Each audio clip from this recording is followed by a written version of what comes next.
The Secret Garden by Frances Hodgson Burnett. Chapter 2. Mistress Mary Quite Contrary.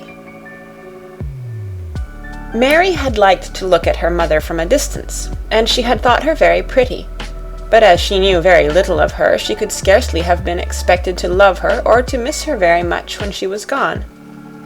She did not miss her at all, in fact, and as she was a self-absorbed child, she gave her entire thought to herself, as she had always done.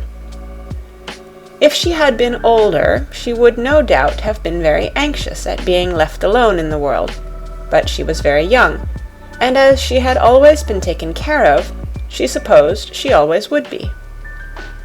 What she thought was that she would like to know if she was going to nice people, who would be polite to her and give her her own way, as her ayah and the other native servants had done. She knew that she was not going to stay at the English clergyman's house, where she was taken at first. She did not want to stay. The English clergyman was poor, and he had 5 children nearly all the same age, and they wore shabby clothes and were always quarreling and snatching toys from each other. Mary hated their untidy bungalow and was so disagreeable to them that after the first day or two nobody would play with her. By the second day they had given her a nickname which made her furious. It was Basil who thought of it first. Basil was a little boy with impudent blue eyes and a turned-up nose, and Mary hated him. She was playing by herself under a tree, just as she had been playing the day the cholera broke out. She was making heaps of earth and paths for a garden, and Basil came and stood near to watch her. Presently he got rather interested, and suddenly made a suggestion. "Why don't you put a heap of stones there, and pretend it is a rockery?" he said. "There, in the middle." And he leaned over her to point. "Go away!" cried Mary. "I don't want boys. Go away!" For a moment Basil looked angry, and then he began to tease. He was always teasing his sisters.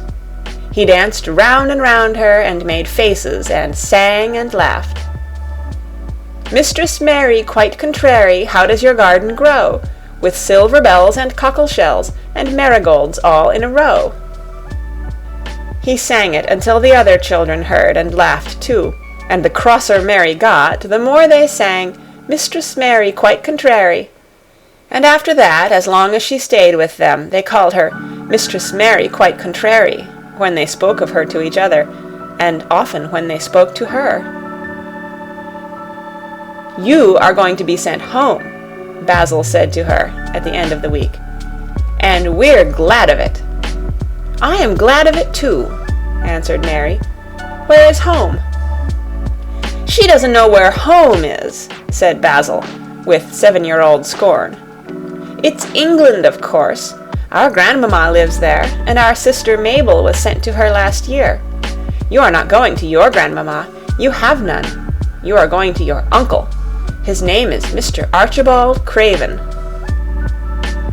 "I don't know anything about him," snapped Mary. "I know you don't," Basil answered. "You don't know anything. Girls never do. I heard father and mother talking about him. He lives in a great, big, desolate old house in the country, and no one goes near him. He's so cross he won't let them, and they wouldn't come if he would let them. He's a hunchback, and he's horrid." "I don't believe you," said Mary, and she turned her back and stuck her fingers in her ears, because she would not listen any more. But she thought over it a great deal afterward, and when Mrs. Crawford told her that night that she was going to sail away to England in a few days and go to her uncle, Mr. Archibald Craven, who lived at Misselthwaite Manor, she looked so stony and stubbornly uninterested that they did not know what to think about her. They tried to be kind to her, but she only turned her face away when Mrs. Crawford attempted to kiss her, and held herself stiffly when Mr. Crawford patted her shoulder. "She is such a plain child," Mrs. Crawford said pityingly afterward. "And her mother was such a pretty creature. She had a very pretty manner, too, and Mary has the most unattractive ways I ever saw in a child. The children call her Mistress Mary quite contrary, and, though it's naughty of them, one can't help understanding it. Perhaps if her mother had carried her pretty face and her pretty manners oftener into the nursery, Mary might have learned some pretty ways too. It is very sad, now the poor beautiful thing is gone, to remember that many people never even knew that she had a child at all. I believe she scarcely ever looked at her, sighed Mrs. Crawford. When her ayah was dead, there was no one to give a thought to the little thing. Think of the servants running away and leaving her all alone in that deserted bungalow. Colonel McGrew said he nearly jumped out of his skin when he opened the door and found her standing by herself in the middle of the room. Mary made the long voyage to England under the care of an officer's wife, who was taking her children to leave them in a boarding school. She was very much absorbed in her own little boy and girl, and was rather glad to hand the child over to the woman Mr. Archibald Craven sent to meet her in London. The woman was his housekeeper at Misselthwaite Manor, and her name was Mrs. Medlock. She was a stout woman with very red cheeks and sharp black eyes. She wore a very purple dress, a black silk mantle with jet fringe on it, and a black bonnet with purple velvet flowers which stuck up and trembled when she moved her head. Mary did not like her at all, but as she very seldom liked people, there was nothing remarkable in that. Besides which, it was very evident Mrs. Medlock did not think much of her. "My word, she's a plain little piece of goods," she said, "and we'd heard that her mother was a beauty. She hasn't handed much of it down, has she, ma'am?" "Perhaps she will improve as she grows older," the officer's wife said good-naturedly. "If she were not so sallow and had a nicer expression, her features are rather good. Children alter so much." "She'll have to alter a good deal," answered Mrs. Medlock, "and there's nothing likely to improve children at Misselthwaite, if you ask me." They thought Mary was not listening because she was standing a little apart from them at the window of the private hotel they had gone to. She was watching the passing buses and cabs and people, but she heard quite well, and was made very curious about her uncle and the place he lived in. What sort of a place was it, and what would he be like? What was a hunchback? She had never seen one. Perhaps there were none in India. Since she had been living in other people's houses, and had had no ayah, she had begun to feel lonely, and to think queer thoughts which were new to her. She had begun to wonder why she had never seemed to belong to anyone, even when her father and mother had been alive. Other children seemed to belong to their fathers and mothers, but she had never seemed to really be anyone's little girl. She had had servants, and food and clothes, but no one had taken any notice of her. She did not know that this was because she was a disagreeable child, but then, of course, she did not know she was disagreeable. She often thought that other people were, but she did not know that she was so herself. She thought Mrs. Medlock the most disagreeable person she had ever seen, with her common, highly-colored face and her common fine bonnet.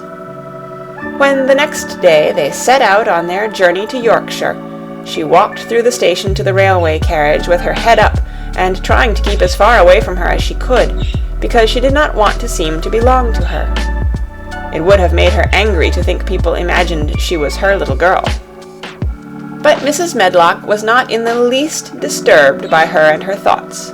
She was the kind of woman who would stand no nonsense from young ones.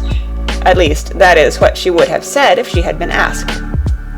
She had not wanted to go to London just when her sister Maria's daughter was going to be married, but she had a comfortable, well-paid place as housekeeper at Misselthwaite Manor, and the only way in which she could keep it was to do at once what Mr. Archibald Craven told her to do.